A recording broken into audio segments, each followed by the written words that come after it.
Welcome to the Geekcentric podcast, and welcome to our spoiler-free review for the Netflix original film, The Killer. Stick to the plan, trust no one, forbid empathy, anticipate, don't improvise, stick to the plan.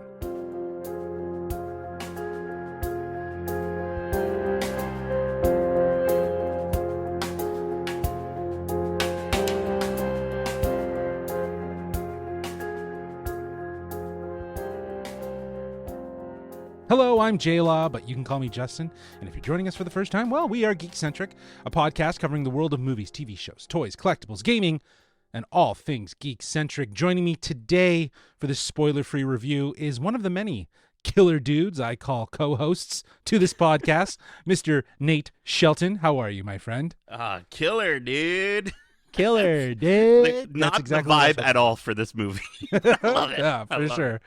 Well, before we get into discussing this movie, I just wanted to ask you, we are talking about a David Fincher film today, which has me excited.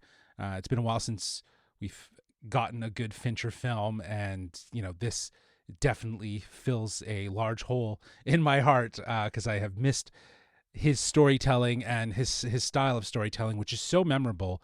And I wanted to ask you, of his filmography, of his movies, which one did you find the most memorable? I think The Social Network is definitely up there as I think in my mind, it's one of his most accessible works for people who maybe are like, hey, where do I start with a David Fincher? And then if you want to get into some of the more, crazy stuff, I think Zodiac is probably one that sticks out for me. But I think it's kind of a cop-out answer, but Fight Club is just, it's the movie, I think, if you're going to want to, kind of have somebody start off if they really want to get into the Fincher-ness of it all. And I think it's funny because I didn't watch Fight Club for the longest time and just had so many people. I'm pretty sure it was even one of those movies back when we did a podcast episode of things we're ashamed to admit we haven't watched. I'm pretty sure Fight Club was one of mine, and since watching it, yeah, it's definitely one that, it's Fight Club. There's a reason that millions of people, when that movie came out, had posters up in their college dorm rooms. For sure. Soap. Yeah, exactly. Yeah, I feel like that's another career-defining film for Fincher. I think obviously Seven being kind of one of the first movies that really does set sort of the bar of the type of filmmaker that Fincher is. And, to your point, as you get through his filmography, you come to something like Social Network that is definitely very accessible. I think Seven and Fight Club are probably the most memorable of his movies in my mind, just in terms of just the first watching experience and just being so immersed in it, and, to see his style continue and his sort of creepy oddball at time too in terms of approach of how he tells his stories. I think he's a bit of a weirdo in certain aspects, and I think the idea of when you watch a Fincher movie, you definitely get that sense that it's a David Fincher film. And Good thing. I very much felt that about this movie, which we will talk about in detail. But before we get into that, I just want to quickly pause here and mention that we are still amidst a actors strike. The SAG-AFTRA strike is still going on. But we here at Geekcentric do support the SAG-AFTRA as they strike to get the contract that they deserve. As we'll discuss today, without those actors, we wouldn't have fantastic characters that we adore and root for or even hate at times. And the actors deserve a fair contract that reflects today's growing industry changes. And we're thrilled that the WGA has successfully gotten the contract that they bargained for. So we hope that the SAG-AFTRA will reach an agreement soon with the studios, hopefully in the coming weeks. They seem to be back at the bargaining table based on the date of this recording. But let me give you some details about this movie. The Killer, the synopsis reads, after a fateful near miss, an assassin battles his employers and himself on an international manhunt he insists isn't personal. As mentioned, this is directed by David Fincher. Screenplay is by Andrew Kevin Walker, and it's based on the graphic novel series The Killer, written by Alexis Nolant, aka Mats, and illustrated by Luc Jacquemont. Originally published in the French language, by the editors at Casterman. This stars Michael Fassbender, Charles Parnell, Arliss Howard, Sophie Charlotte, and Tilda Swinton. The Killer is in select theaters as of today, October 27th, and on Netflix on November 10th. As always, a huge thanks to our friends at Netflix Canada for inviting us out to this press screening in theater. It was very enjoyable to see a David Fincher movie in the theater. For today's review, we're going to kind of just run with what worked and what didn't work. And I think I'd love to kick things off by just talking about one of the things that really worked, and I was kind of hinting at it before, is that Fincher style. It's definitely on full display in this film, from cinematography to sound design to the score. Everything about this movie feels very David Fincher. Especially the cinematography, the way the cameras are positioned and angled, the intensity and the sort of uncomfortable nature of some of the shots. The lighting felt very David Fincher-esque in a lot of ways. The cinematographer for this movie is the same cinematographer that Fincher worked with on Mank, Eric Messerschmidt, who I believe won the Oscar for Mank, if I'm not mistaken. While the shots and the intimacy and the intensity feels so Fincher, you know Messerschmidt is working with the collaborative mind and understanding Fincher. And when you see some of these kill shots in this movie, the way the cameras are positioned, the intensity, the lighting, it just all screams David Fincher. So it's so good. Well, you know how like sometimes people get uncomfortable when they're maybe getting in other people's bubbles. I think we're very much in the Killer's bubble throughout most of this movie. I think it's dark. It's the way the camera moves, as you mentioned. It's very slick, and the shots are just really meant to keep you right there, as close to the Killer as possible, in a way that feels really real, really grounded, and intimate at times, which it's just one of those interesting things, because I think the biggest aspect about this movie is that concept, that uneasy feeling of following this main character who's not a good person in so many words. He is a killer, and I think that's one of the many ways that the movie kind of sort of subverts that expectation of having you're not following a hero in this sense, and it helps to keep you sort of uncomfortable throughout, which I thought was really nice. Yeah, absolutely. I think that the key word there that I really love that you use there is intimate, because it's intimate in more than just its cinematography. It's intimate in terms of its level of storytelling. Like you said, we're inside this bubble with the Killer. It's very up close and personal as we start to learn more and more about him. Going off of, again, just things that harken to the David Fincher vibe. This is again another movie that he is collaborating with Trent Reznor and Atticus Ross. Oh yeah, on the score, which was again fantastic, absolutely top tier. Sort of like, again, uncomfortable at times. The sort of ambient noises and the way that music very much guides the emotions of the scenes. But then, you have that coupled with fantastic sound design. The sound design in this movie was stellar. Again, such an attention to that detail, which almost feels like a mirror or a parallel to that of the character that is the Killer. There's such a meticulous nature to both of how the Killer approaches his tasks, and there's such a meticulous nature to how this film was put together, from the aspect of the cinematography and the score from Trent and Atticus to the sound design as well.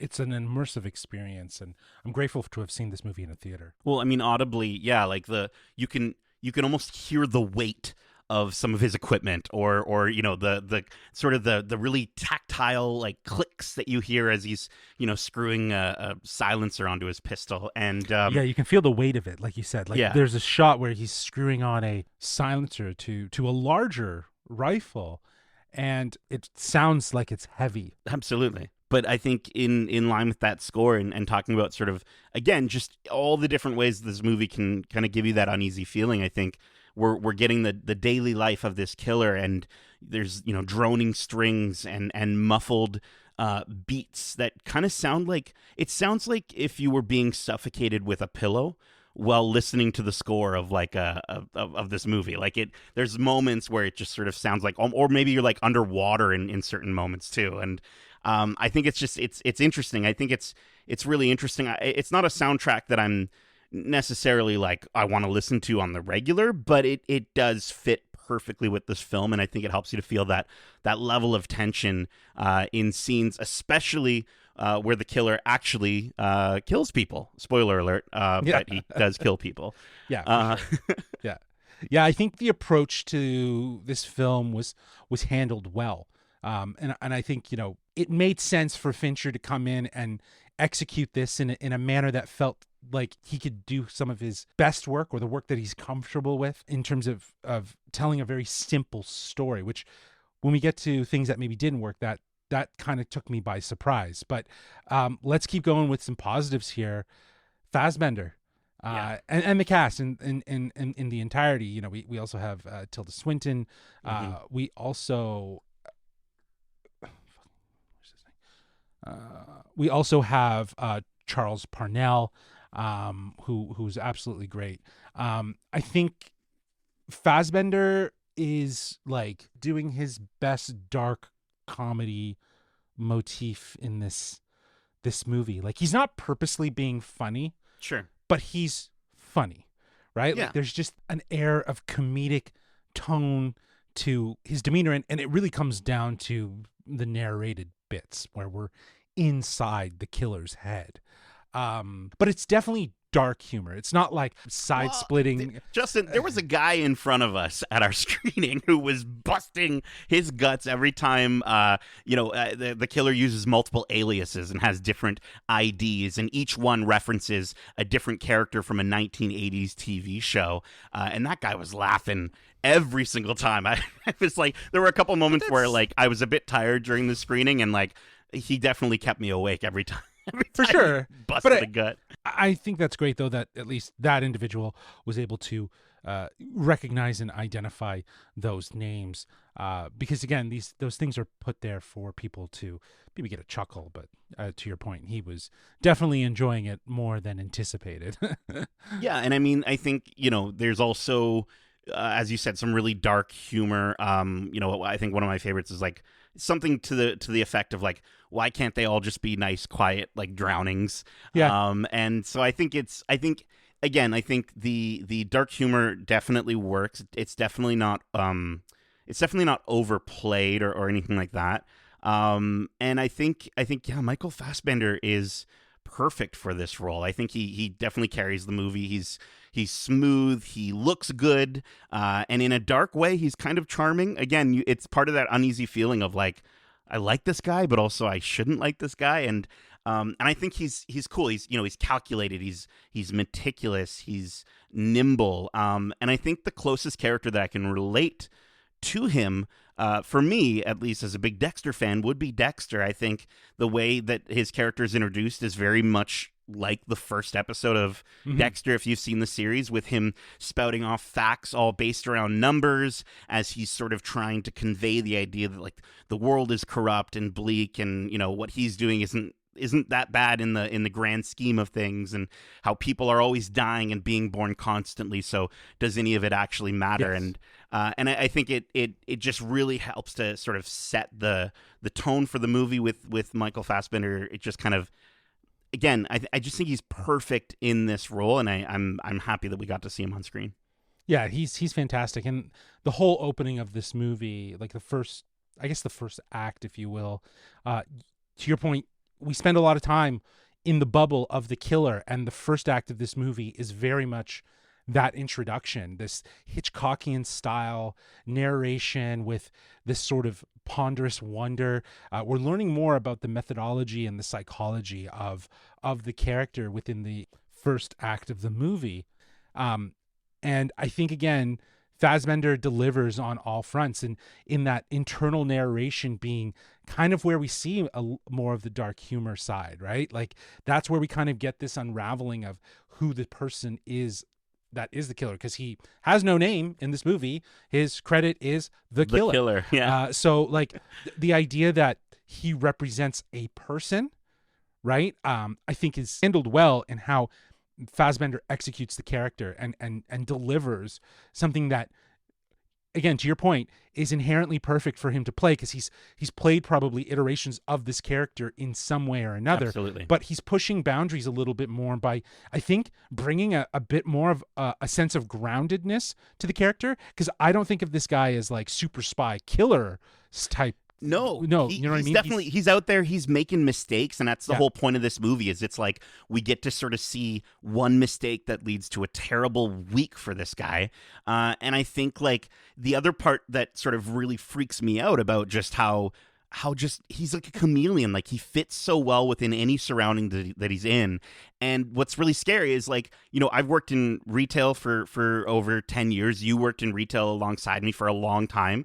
And we've probably interacted with a few people who are also killers. Like that's one of the things that, like, as I'm watching this movie, I'm sitting there like, just kind of, that's such a terrifying thought to have. And it just goes along with the uneasy feelings that the movie will give to you as you watch it. That's the oddball weirdo side of Fincher that he kind of subtly is implementing in this story to kind of focus on. Yeah. Is that this guy, there's not really anything special about this guy, and he could be your neighbor. Do you know what I mean? Like that's sort of the reality of this killer could be anyone, which is why he has no name. He has no real sense of character. He's a person, and we are along the way. And again, Michael Fassbender is great. You know, I think Tilda Swinton as her credited character is the expert. I think this is where we got to see some acting off, if you will. Yes. For 100%. Fassbender, and I think nice. that it was a nice sort of break in the story, because, you know, we, as I mentioned in the synopsis, we are kind of focusing on a bit of a revenge story here. And if you're familiar with those revenge stories, which, you know, you've seen in East Asian films, you've seen them here in the Hollywood films, they have a certain sort of structure. And I think that this film, you know, adopts a lot of that structure, but it takes things a little bit different. You got Fincher, you got Fassbender. So at a certain point, we're introduced to the expert, and we start to see this sort of acting off of each other moment between Fassbender and Tilda. And I think that was great. I think it was a good sort of palate cleanser, if you will, in the movie that kind of resets you for the next bit of the movie that happens after that. Yeah, it was really nice to see her show up. I actually going into this, I didn't know she was in the movie. So it was really nice. Well, you know, I did the Leo meme of, you know, look, I know who that is. But I thought, you know, the only other sort of thing that I wanted to shout out that I really did enjoy, and I mean, I didn't enjoy it, but it really worked, was the kills. I think the kills are gut-wrenching. Nothing like, you know, if people are, I remember before we went to go see this, Kevin was like kind of on edge about seeing it, because he was like, oh, another John Wick style movie. But this is nothing like John Wick, and especially from the standpoint of the kills, they're brutal, and there's a lot of space between each one, as the killer is essentially sort of you know, meticulously planning out all these different steps to then take out these people. And, you know, you can see the sort of the switch in the moment whenever he realizes he's got exactly what he needs from them. And it's really, it is one of the I guess kind of, it is the driving force of the movie, is these sort of chapters. Each chapter is sort of bookended, if you will, by an introduction and then a kill. And it's great. Yeah, I think, to your point, you brought up John Wick, which I think is great, because this is nothing like that. No, even if the commercial, even if the ads make you think it is, yes, it's not. For sure. I think this is more thoughtful than something like John Wick. Again, this is about a person who is in this world, his methodology, his process, if you will. And to your point, the kills are vicious. They're quick. They're not in the sense of like drawn out. They're not, this guy is doing this for a job. And it very much shows in his etiquette and his demeanor in how he kills these people, right? His method is definitely sound. And I think what you're getting here, rather than, just him killing off bad guys, style of something like John Wick, there's purpose and there's a sense of reason beyond just revenge. I think it's very much in line with understanding his relationship with each of these characters as he moves through, right? Like, you can't help also, too, going back to this idea of revenge stories, this isn't like a Kill Bill either. You know what I mean? Like, that also had a lot of vicious kills and definitely follows the structure of like the chapters and finding each of these people. So this is definitely far different from that. And I think, to your point, let's get into what didn't work about this movie, because I think with the sentiments of, like you said, like the trailer, I think is probably one of the big detriments to this movie. I personally, when I saw the trailer, I was expecting fast-paced Fincher.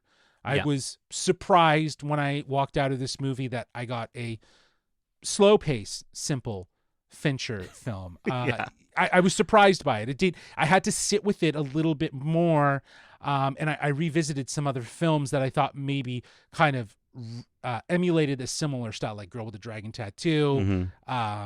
Zodiac was one that I watched, even Panic Room to a certain degree. And you can see that it's already been in his repertoire of doing these slow burn, simple stories.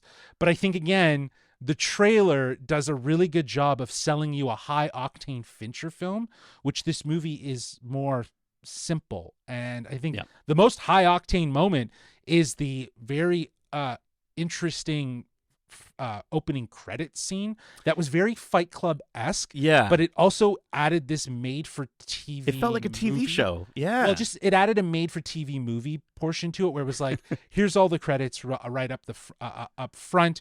And I don't know if the reason why the structure of this film and the way it's designed is purposeful, because there may be more stories, but I don't think Fincher's very much a sequel guy. I just don't know if the vibe of this one is really going to work for everyone, especially if you're not necessarily a Fincher fan. Maybe you're just someone who's going to roll up on this on Netflix. I don't know if it's going to hit that mark for everyone. Yeah, I think it's, I think the structure reminds me a lot of a TV series. And Justin, you were mentioning, after we got out of the theater, that it might have worked better as a TV show and as a Netflix series, like a limited, 5 or 6 episode run. There's 6 episodes, there's 6 chapters and an epilogue in this movie, and they're broken up and they're broken up, well enough.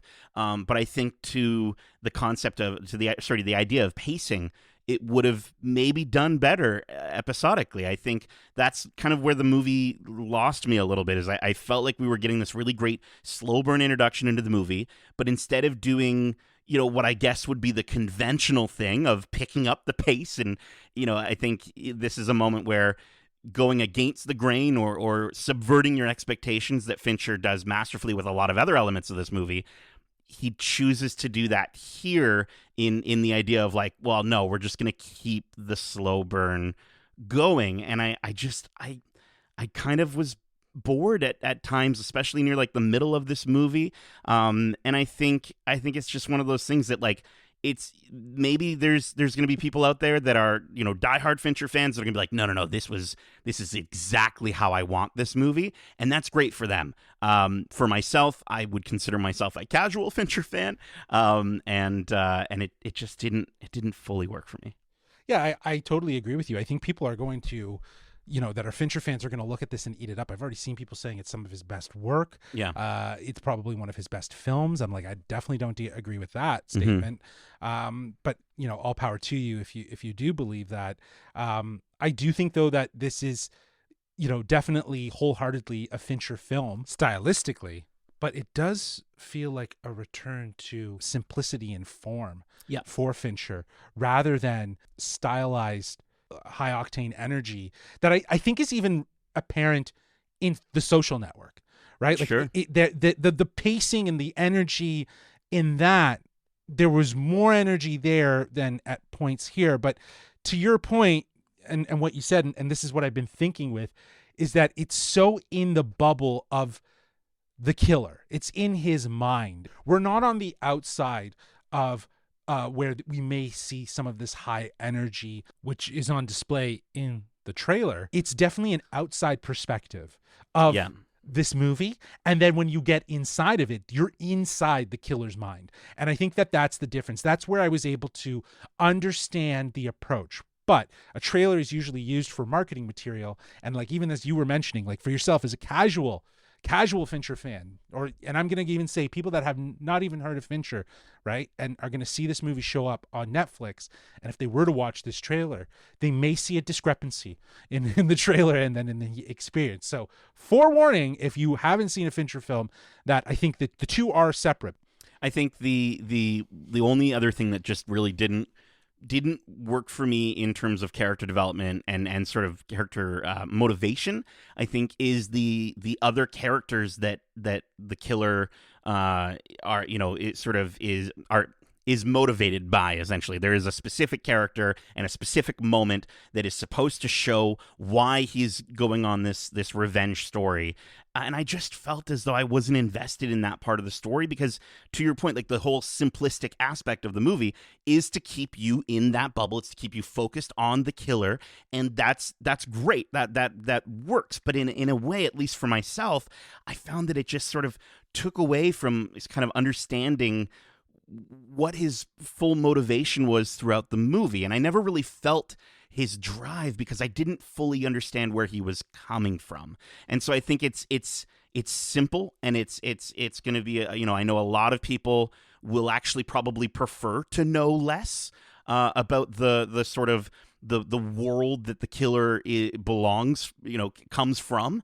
But it just didn't work for me. There was just an element to it and an aspect about it, especially just, in and around, and we're not going to give any spoilers, but just in terms of the ending even, lost some impact for me just because I really didn't know the beginning, if that makes sense. Yeah, I think to your point, motivation and understanding motive, that is very important to some people. And I think that there is obviously an instance where we are introduced as to what is motivating him to go on this sort of revenge story.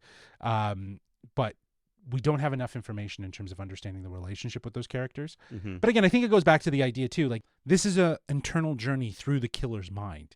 As we were talking about, we spend a lot of time with Fassbender, and it's sort of uncomfortable to hear his thoughts and to hear his understanding. Whereas a lot of the information that you're talking about, like validations of motivations and stuff like that, those are external factors. Those are things from the outside of the story, outside of his mind, that would influence him. And I think the real purpose of this was to stay hyper-focused on the killer's mind. This even extends into the fact that, we don't get any flashbacks. We don't get any sort of explanation to who this character is. This is all in the moment. It feels like it's happening, as you mentioned, over the course of a week or maybe a couple weeks. And I really do think it keeps this notion of simplicity, focus, structure, a method to telling this story. So, but yeah, I think with that said, let's get to our final thoughts and score, which we're going to be giving a score out of 1 to 5 bullets. Okay.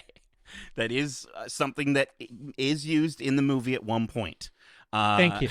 Yes. Thank you. Thank you for validating that. You're welcome. For the listeners, yes, so that they know bullets are in the movie. Are in the movie. They make a great cameo. I think, this is, as we've been saying, it's a David Fincher-ass David Fincher movie for David Fincher fans, and I've enjoyed some of his movies in the past. I can see so many influences from some of the other movies that I've seen. Especially like there is a great sort of aspect of narration as well, or not even narration, but just like, as you said, we're hearing the killer's sort of thoughts. We're in his mind. We're in his mind, and it's very, that comes sort of from the Fight Club side of things. And I think this movie, it perfectly fits within the lineup of his films. I think it gives a really uneasy look at the daily life of one of the deadliest people having a terrible week, and I think it helps to show that he's just eerily just like everyone else. I think the movie is filled to the brim with style, and it's got that Fincher look and vibe, and Michael Fassbender is just, he plays the role to perfection.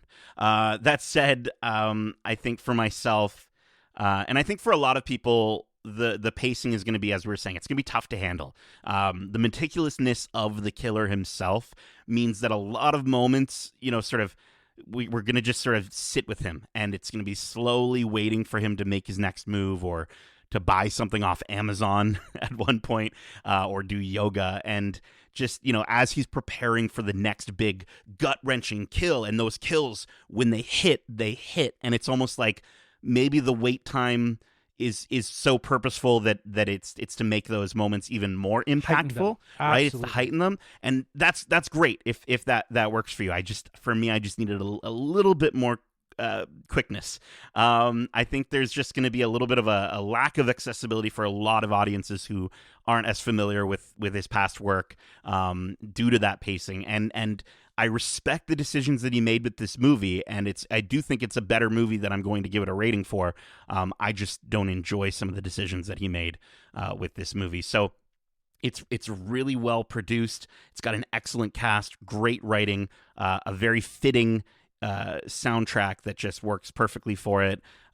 So I can respect it as a great movie.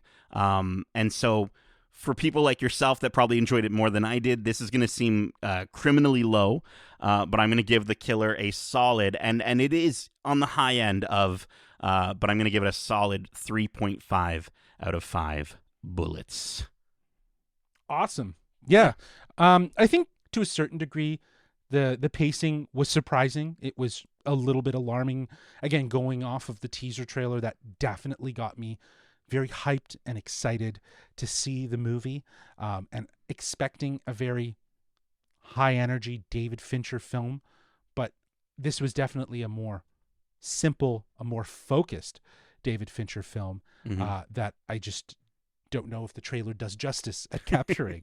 But that said, I am in the bank of people who is a David Fincher fan and loves his work. This movie screams David Fincher. It's executed with style and precision similar to that of our titular character, that is the killer. Michael Fassbender is, for all intents and purposes, a callous and very calculated character. He acts that with such confidence. And the one thing I love is that he's not perfect, as we were mentioning. He's not some super spy killer, right? That thing, he's very much, stumbles and has mishaps and things that he needs to sort of sort out. But he's a twisted motherfucker.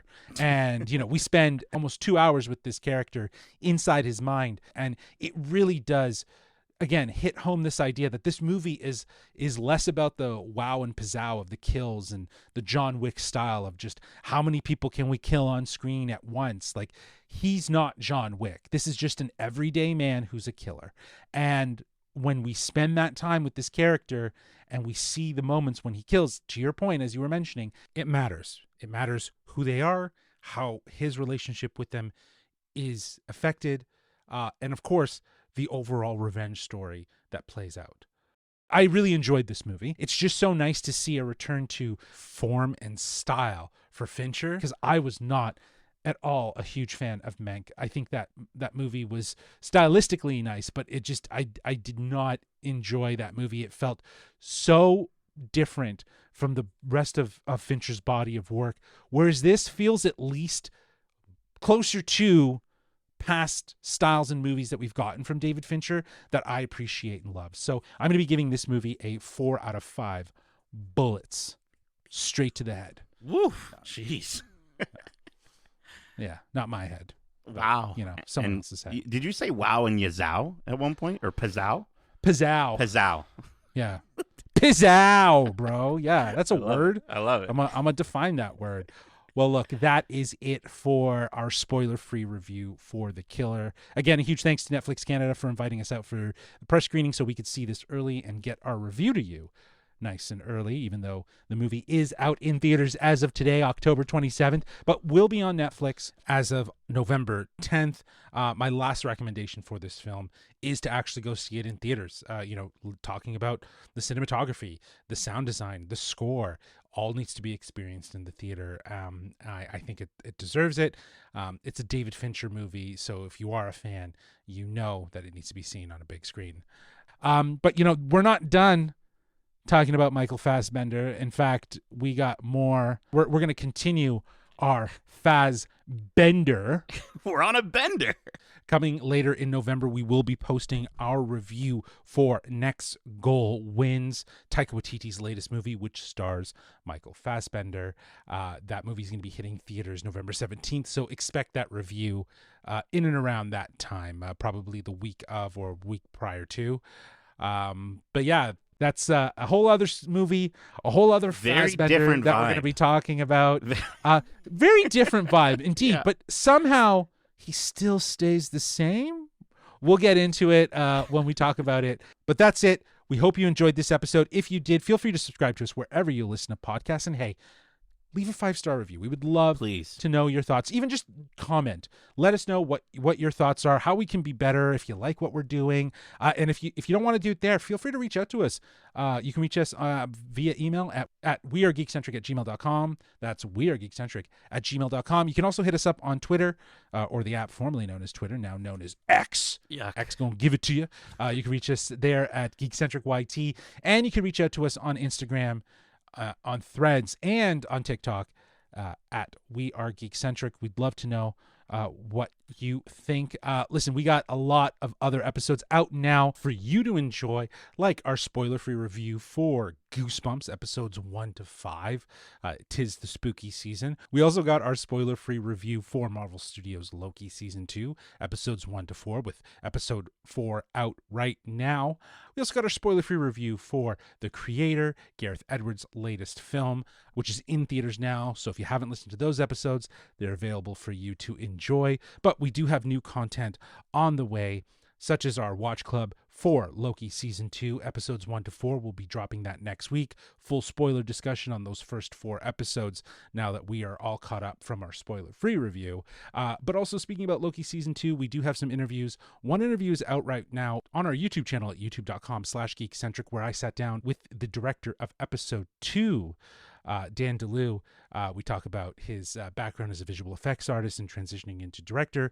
And I also have 2 more interviews on the way with the director from episode 3 and the costume designer from Loki season 2, which were really fun conversations to have. We got more interviews on the way, so be sure to subscribe to our YouTube channel so you know when our latest videos drop. But we'll also be posting them here on all podcast feeds.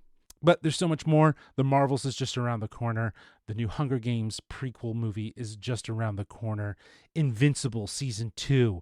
The new Apple TV Plus series show, Monarch, Legacy of Monsters. We're covering that as well. So much to look forward to. But until then, Nate, thank you so much for joining me for this spoiler-free review. Thank you for having me and not killing me. Of course, yes. Well, it would be pretty silly for me to try to kill you on this podcast. I don't even know how to do it, but I guess I'd figure a way out. But until next time, as we say, love ya. Peace.